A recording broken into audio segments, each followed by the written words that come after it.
મોટા સમાચાર સતત વિવાદમાં રહેતી વિવાદિત સોશિયલ મીડિયા ઇન્ફ્લુએન્સર કીર્તિ પટેલ સુરેન્દ્રનગરથી તેની અટકાયત કરવામાં આવી છે.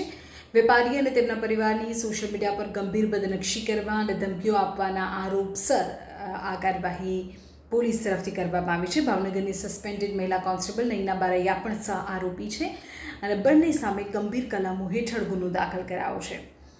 મહત્વપૂર્ણ જાણકારી: 13 લાખથી વધુ ફોલોઅર્સ ધરાવતું ઇન્સ્ટાગ્રામ એકાઉન્ટ પણ ભારતમાં બ્લોક થઈ ગયું છે. કાયદાથી ભાગતી કીર્તિ પટેલ ફરી જેલના સળિયા પાછળ આવી ગઈ છે.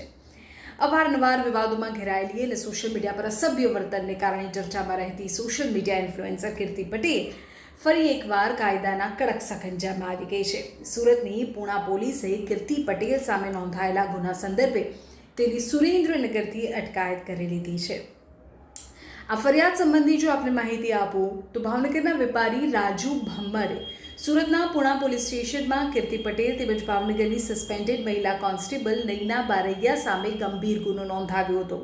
આરોપ છે કે કીર્તિ પટેલે સોશિયલ મીડિયા પ્લેટફોર્મ પર લાઈવ આવીને તેમજ વિડીયો પોસ્ટ કરીને વેપારી અને તેમના પરિવારો વિરુદ્ધ અત્યંત અપમાનજનક શબ્દોનો પ્રયોગ કર્યો હતો અને તેમની ભયંકર બદનક્ષી કરી હતી. જાનથી મારી નાખવાની ધમકીઓ પણ આપી હતી.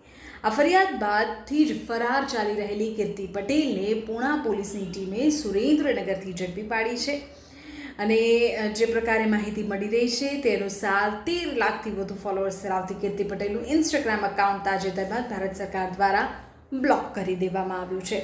ગુજરાતના વિવિધ પોલીસ સ્ટેશનોમાં કીર્તિ પટેલ સામે અગાઉ પણ ખંડણી, ધમકી, મારપીટ અને હની ટ્રેપ જેવા અનેક ગંભીર ગુનાઓ નોંધાઈ ચૂક્યા છે.